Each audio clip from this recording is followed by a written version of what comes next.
Kailangan na natin paghandaan ng mga kalakal. Kailangan makuha ang ginto ni Mr. Chan.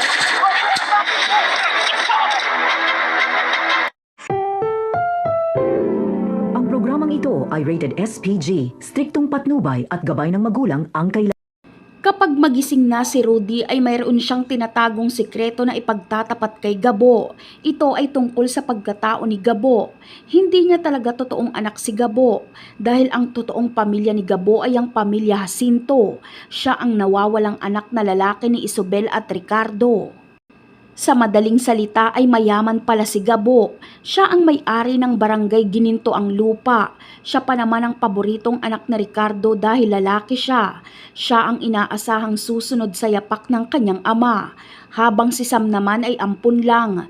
Kaya kung mapapansin natin ay mainit lagi ang dugo sa kanya ni Ricardo at hindi siya anak kung ituring. Ngunit ano kaya ang mararamdaman ni Isobel at Ricardo kapag makita nila sa personal si Gabo?